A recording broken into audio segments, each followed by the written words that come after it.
Alhamdulillah. Assalamualaikum Syarifah Carlo Al-Andalusia. Selamat datang di wawancara kami. Terima kasih sudah datang. Aku ingin mulai dengan siapa Syarifah Carlo Al-Andalusia. Ceritakan kehidupanmu secara singkat. Waalaikumsalam warahmatullahi wabarakatuh. Jadi ayahku seorang militer Amerika. Aku lahir di Jerman. Dari Jerman, lalu aku keliling dunia bersama ayah. Selama 12 tahun, aku belajar di 13 sekolah. Menurutku, tumbuh dewasa seperti itu membuatku terbuka dengan ide-ide baru. Terbuka dengan budaya baru. Setelah itu aku kuliah, dan sebelum kuliah, perjalananku menuju Islam dimulai. Aku kuliah hubungan internasional, lalu berhenti karena menjadi seorang muslim. Aku menjadi muslim di usia 21 tahun. Kemudian aku mengambil gelar bahasa Inggris. Aku meraih gelar sarjana lain di bidang sains, gelar master dalam komposisi dan retorika, dan gelar PhD di kecerdasan buatan, aspek linguistik.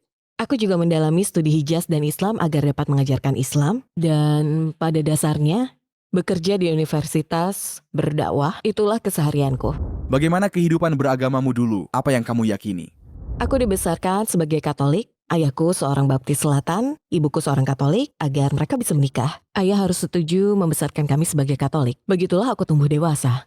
Selama bertahun-tahun, aku mengamati berbagai jenis agama Kristen lainnya. Tapi intinya aku beragama Kristen. Aku percaya Yesus adalah Tuhan dan anak Tuhan. Dan jika kita tidak percaya dan tidak menyembahnya, maka kita masuk neraka. Itulah keyakinanku. Kami cukup religius dan keluargaku sangat konservatif. Aku selalu merasa Tuhan itu nyata bagiku. Hingga aku mulai bertanya pada diri sendiri, dan aku bahkan menemui pendeta Kristen, pendeta Katolik. Aku bertanya tentang konsep Tritunggal, karena itu sangat aneh, dan itu tidak masuk akal. Aku orang yang sangat logis dan rasional. Jadi, yang dijelaskan seperti omong kosong bagiku. Sulit bagiku memahaminya dan menerimanya. Tapi aku sangat percaya pada Tuhan, dan semua orang di sekitarku mengatakan Yesus adalah Tuhan, anak Tuhan. Siapakah aku yang harus mempertanyakannya? Bagaimana kamu memutuskan tindakan berbahaya belajar ilmu-ilmu agama untuk merendahkan Islam? Oke, waktu itu aku kira tidak berbahaya. Dan di sekolah menengah, komandan ayahku mendatangiku, dan dia berkata, kami kenal keluargamu, kami tahu posisimu, kami tahu kamu hebat dalam berdebat dan berbicara dengan orang-orang meyakinkan orang lain, dan nilaimu bagus, dan kamu Kristen yang taat. Jadi kami ingin kamu menjadi anggota grup ini, dan kamu akan menjauhkan para wanita dari mengamalkan ajaran Islam, agar menjadi bebas dan feminis, dan menjalani hidup mereka. Jadi yang ada di pikiranku hanyalah wanita-wanita malang ini. Aku benar-benar tidak tahu apa itu Islam. Aku belum pernah mempelajari atau mencari tahu. Di sekolah ada mata pelajaran itu. Di buku sekolah menengah dikatakan Muhammad menderita epilepsi dan menderita serangan epilepsi. Dia sering mabuk. Hanya ada cerita mengerikan yang tidak benar. Jadi aku tidak tahu apa-apa tentang Islam. Aku pikir wanita muslim itu terbelakang. Mereka tidak tahu kehidupan sebenarnya. Dan itulah yang memotivasiku. Aku ingin memperbaiki dan selamatkan mereka. Mereka tahu menjauhkan orang-orang dari Islam itu sangat sulit. Tapi membuat mereka lemah, itu mudah. Aku ingat pernah mengobrol dengan putri seorang jenderal lainnya. Dan itu terjadi pada tahun 1970-an, saat Iran mengambil alih kedutaan Amerika dan mereka menahannya. Aku bilang, mengapa ayah kita tidak pergi ke sana dan hancurkan semuanya? Dia jawab, aku juga menanyakan itu pada ayahku semalam. Dan dia menjawab, kebanyakan orang takut akan kematian, takut akan kehancuran. Ini membuat mereka tetap terkendali, dan ini cara Amerika mengendalikan mereka. Namun saat orang mengamalkan Islam, mereka tidak takut mati, maka sulit untuk dikendalikan. Aku baru sadar setelah menjadi Muslim. Oh, sekarang aku mengerti. Situasi berbahaya seperti apa yang pernah kamu alami saat gabung di organisasi ini dan bagaimana menghadapinya? Aku tidak pernah menghadapi bahaya apapun. Bahkan aku belum selesai dengan mereka. Saat itu di tahun ketiga aku kuliah. Dan saat masih kuliah, aku belajar tentang Islam di malam hari. Dan berkuliah di siang hari di hubungan internasional. Malam hari aku berkumpul dengan umat Kristen yang kebanyakan orang Yahudi. Mereka ajarkan Al-Quran dan hadis dan cara memainkannya. Misal di Al-Quran dikatakan untuk berhijab hingga menutup dada. Ya, tapi tidak tertulis di kepala, hanya tertulis di dadamu. Jadi jika memakai selendang, itu sudah sesuai Al-Quran. Bagi yang tidak tahu banyak tentang Islam dan tidak tahu wanita dulu sudah menutupi kepala mereka dan hanya memperbaiki hijab. Bukan karena tak perlu menutupi kepala, akan mudah menyesatkan mereka. Jadi ini yang mereka ajarkan. Untuk melakukannya, aku harus baca Al-Quran, aku membaca hadis, dan aku jatuh cinta dengan Al-Quran. Aku tidak berhasil lulus sarjana, karena di tahun ketigaku, aku menjadi seorang muslim. Aku tahu orang yang merekrutku, dan aku kenal para profesor yang bekerja denganku, bukan orang lain. Yang aku tahu mereka membayar semuanya, dan mereka siapkan pekerjaan untukku di Kedutaan Besar Amerika jika aku lulus dari hukum internasional. Jadi sekitar 7 tahun ke depan. Apa tujuan organisasi ini sampai mengajarkan anggotanya Al-Quran dan hadis untuk memanipulasi Al-Quran dan hadis dan mengubah pemikiran komunitas Islam? Mereka ingin kekuasaan dan kendali. Mereka juga menyadari bahwa aku pernah bertanya targetnya feminisme dan wanita. Dan jawabannya, jika kamu menghancurkan pria, hanya pria yang hancur. Jika kamu hancurkan wanita, kamu menghancurkan generasi penerusnya. Agar mereka kurang mengamalkan Islam. Agar mereka lemah dan fokus pada dunia. Dan bukan pada akhirat. Mereka bisa dengan mudah dimanipulasi dan dikendalikan untuk melakukan perintah mereka. Tak peduli orang ini akan masuk surga atau neraka. Mereka hanya ingin mengendalikan, memanipulasi mereka agar masyarakat melakukan perintah mereka. Ada pepatah lama. Cara terkuat mengendalikan orang-orang yakni dengan seks, narkoba, dan musik. Musik yang dimaksud adalah semua media. Jadi memanfaatkan semua ini, kamu buat mereka melakukan yang kamu mau. Atau fokus pada kehidupan. Agar penguasa bisa melakukan apapun tanpa kamu sadari dan peduli. Karena kamu fokus pada aku ingin mobil baru, aku ingin tampil cantik, aku ingin banyak pujian, aku ingin apapun yang ku mau yang berorientasi pada dunia. Jadi apa yang berubah dalam dirimu? Ceritakan pada kami perubahan pertama di hatimu terhadap Islam. Pertama, ketika aku membaca Al-Quran, isinya sangat logis. Al-Quran masuk akal. Saat aku duduk dan membacanya dan memperhatikan ayat-ayatnya, kamu mengerti hanya ada satu Tuhan dan dia tidak punya anak. Tuhan ini maha kuasa. Dia adalah segala yang kamu butuhkan ada pada Tuhan. Segala yang kamu pikir ada pada Tuhan. Sungguh masuk akal. Tidak ada yang bisa menjawab saat aku bertanya tentang Tritunggal. Jadi, ini dapat diterima oleh logikaku. Itu sebabnya aku mulai mempelajarinya dan itu mulai menarik bagiku. Sampai aku mengikuti kelas agama Kristen agar aku menjadi Kristen yang kuat. Aku ikut kelas agama Kristen, aku berangkat ke sana. Dosennya lulusan Harvard. Usianya sekitar 80 tahun, dia sangat dikenal sebagai seorang akademisi teologi agama Kristen. Aku pikir, oke, dia akan mengajar perjanjian lama, perjanjian baru dari aslinya. Kami belajar bahasa Yunani, Ibrani, Aram, Latin, dan yang pertama dia lakukan di kelas. Dia ambil Alkitab versi King James dalam bahasa Inggris. Dia bilang ambil dan buang ke tempat sampah. Aku terkejut lalu bilang Yesus tidak berbahasa Inggris. Lalu dia membawa kami kembali. Ternyata dia seorang Unitarian. Dia percaya bahwa hanya ada satu Tuhan dan Yesus adalah seorang nabi. Subhanallah. Masih Kristen, tapi karena semua hal yang telah ia pelajari, dia menyadari bahwa ada perubahan dalam Alkitab. Jadi ketika dia mengajari kami dokumen lama, perubahan-perubahan, penambahan, penghapusan, dan dia beritahu hubungan sejarahnya. Mengapa ini bisa terjadi, siapa yang melakukannya, dan mengapa. Jadi alih-alih memperkuat keimananku, aku justru ragu pada Kristen. Dan sekarang aku masih belajar Al-Quran, masih mempelajari sabda Nabi SAW. Jadi itu tahun pertama. Tahun kedua dan ketiga dihabiskan untuk belajar semua agama di dunia, karena aku masih berminat menjadi duta besar. Menjadi kelas atas, aku akan ada pada tingkat tertentu yang sebenarnya sudah aku rasakan, tapi aku akan meraihnya sendiri, bukan karena ayah. Aku menginginkan dunia, aku ingin menikmati hidup ini, aku ingin uang, derajat, dan kedudukan. Aku tidak ingin kehilangan semua ini, dan ku tahu jika aku menjadi muslim, aku akan kehilangan semuanya. Jadi, aku mempelajari banyak agama.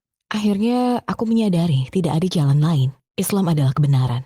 Ya, bagiku Buddha dan Hindu lebih merupakan filsafat daripada agama. Semuanya berlatar belakang moral yang sama, latar belakang etika yang sama. Masalahnya, aku tidak percaya bahwa ada jutaan dewa. Aku tidak percaya manusia bisa jadi Tuhan. Maksudku, jika aku percaya Buddha, berarti aku juga percaya Yesus. Mereka tidak masuk akal bagiku. Aku sedang mencari Tuhan.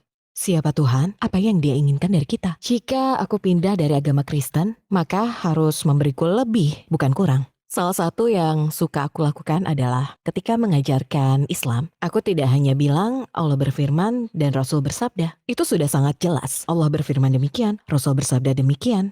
Beginilah cara para sahabat menerapkannya. Seperti itulah cara semua ulama selama berabad-abad memahaminya. Lalu, mari kita lihat sosiologi. Lihat bagaimana kesesuaiannya. Lalu mari kita lihat psikologi. Lihat bagaimana kesesuaiannya. Sekarang ilmu fisika. Lihat bagaimana kesesuaiannya. Agar kita mampu, sebagaimana firman Allah, melihat buktinya dan merenungkannya. Jadi, dengan begitu, tidak hanya semakin lebih jelas ke orang lain. Semakin menguat di hatiku. Karena sekali lagi, aku orang yang sangat logis.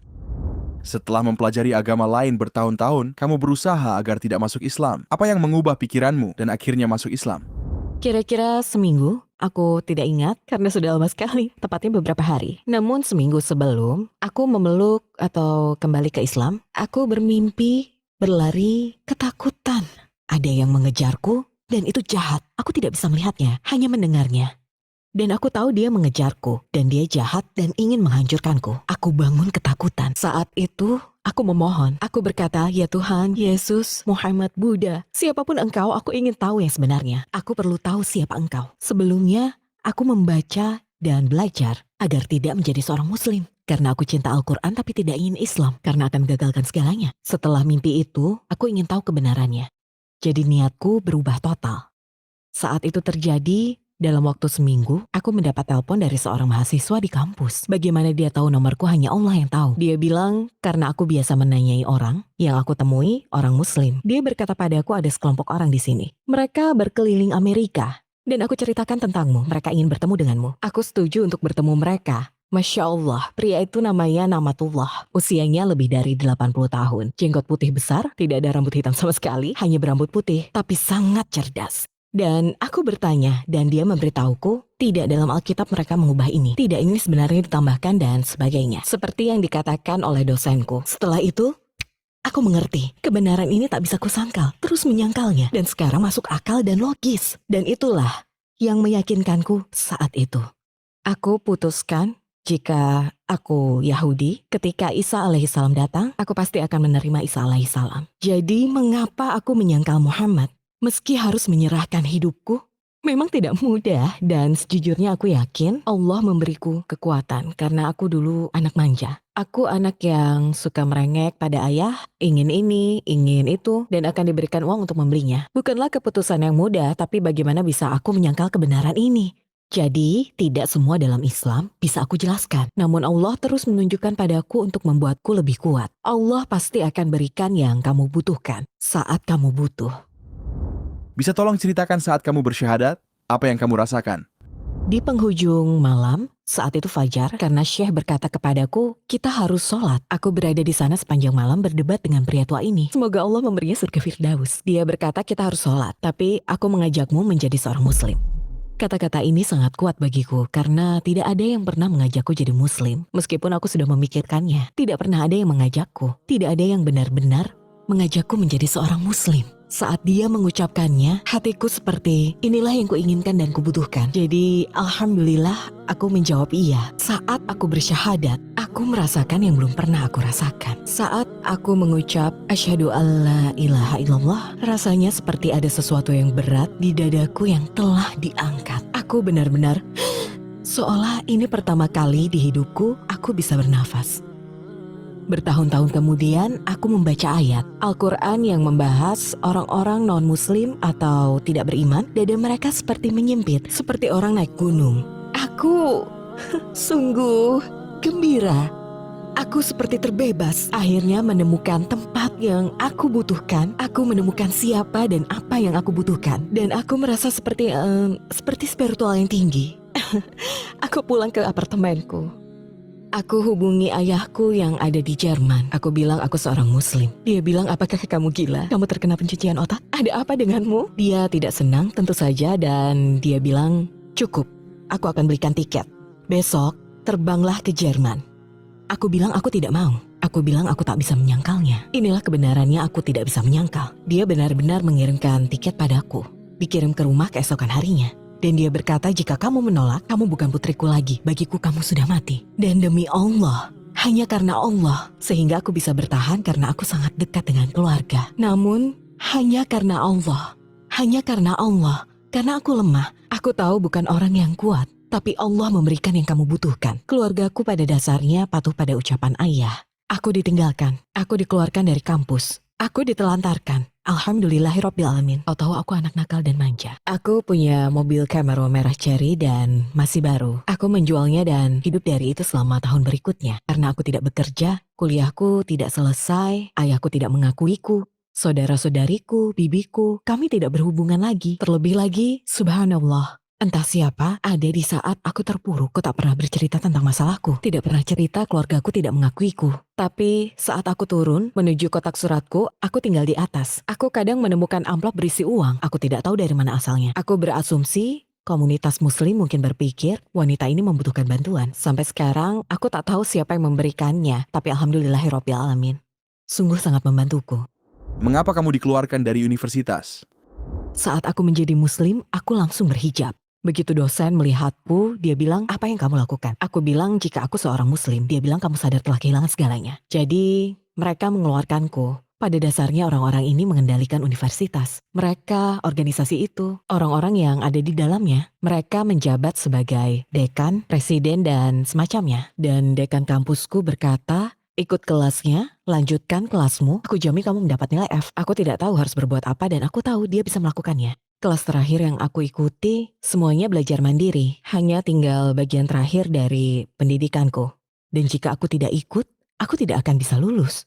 Jadi selama setahun, aku tidak ke kampus. Aku sulit dapat kerja. Bahkan aku mencoba bekerja sebagai petugas arsip, hanya mengarsipkan dokumen. Mereka bilang, maaf soal jilbabmu kami tidak bisa. Karena itu kamu tidak bisa melakukan pengarsipan. Seolah-olah itu membuatku bodoh. Ayah tahu aku suka mobil balap. Dia membelikanku Ferrari. Dia bilang, itu milikmu jika kamu lepas jilbabmu. Aku menjawab, tidak terima kasih. Dunia atau Allah, mana yang aku inginkan? Dan itu pilihan yang sangat mudah, alhamdulillah. Aku mampu membayar sewa. Aku mampu membayar kebutuhan pokok. Namun, pada akhir tahun, itu sebabnya sampai hari ini aku tidak suka pasta dengan saus merah. Karena aku hanya mampu membeli pasta tomat, beberapa bumbu dan makaroni. Karena aku miskin, sangat miskin. Namun kemudian Allah memberi jalan. Subhanallah. Ayahku saat itu sedang berada di Puerto Rico. Dia komandan pangkalan di Puerto Rico. Dia menelponku dan berkata, ada bahaya yang mengancam nyawa kita semua yang bekerja di gedung militer dan federal di sini. Semua posisi ini dan keluarga mereka diancam oleh sekelompok orang yang ingin Puerto Rico merdeka. Jadi ayah menelponku dan berkata keamanan akan datang ke rumahmu dalam waktu 1 jam. Dia kirim seorang marinir untuk berjaga di rumahku. Setelah itu aku di sana selama beberapa hari. Lalu dia menerbangkanku ke tempatnya berada di rumah kami di Carolina Selatan. Dan dia menerimaku kembali saat itu. Aku tidak menyalahkan ayahku. Jika kamu cinta seseorang, dia mencintaiku, aku putrinya. Kamu ingin menyelamatkan mereka dari yang kamu anggap sebagai kesalahan. Jadi, dia pikir bocah manja ini kalau aku ambil uangnya, kalau aku ambil keluarga, kalau aku ambil semua yang dia suka, dia akan pulang. Tapi aku tidak. Ayah memperpanjang durasinya, memberiku kesempatan untuk kembali, tapi sekarang aku dalam bahaya. Jadi dia bilang lupakan semua itu. Aku ingin dia kembali dan itulah yang dia lakukan. Sejak saat itu, alhamdulillah ayah mengurus semuanya. Apa yang kamu pikirkan sepanjang tahun itu? Apa yang ada dalam pikiranmu? Bagaimana perasaanmu? Dan bagaimana kamu bisa menghadapi situasi sulit ini? Aku tahu kedengarannya aneh. Aku sudah membaca hadis jika Allah mencintai seseorang, dia akan mengujinya. Dia tidak ingin di hatimu ada yang lain selain dia. Bukan dunia, bukan keluarga, bukan masyarakat. Jadi aku merasa, oke, Allah sedang mengujiku. Allah ingin melihat apakah aku benar-benar percaya. Allah ingin melihat apakah aku akan menjadi baik. Jika berhasil dia akan mencintaiku. Dan itulah motivasi bagiku. Aku ingin Allah mencintaiku. Bagaimana reaksi organisasi itu saat kamu masuk Islam? Apakah mereka mencoba menyakitimu agar tidak membocorkan rahasia mereka? Bagaimana kamu menjalaninya? Aku tidak pernah bercerita pada siapapun hingga sekitar 10-12 tahun setelah menjadi muslim. Seseorang bertanya padaku dan dia terkejut mendengar jawabanku. Dan sejak saat itu dia bilang, kamu harus menulisnya. Kamu harus menyebarkan ini di internet. Dan aku melakukannya. Menulisnya. Saat itulah orang-orang mulai berkata, sebentar, ini luar biasa. Kami tidak tahu seperti ini memang ada. Kami pernah mendengarnya, tapi tidak tahu jika itu nyata. Tapi sebelumnya aku tidak beritahu siapapun bagaimana aku menjadi muslim.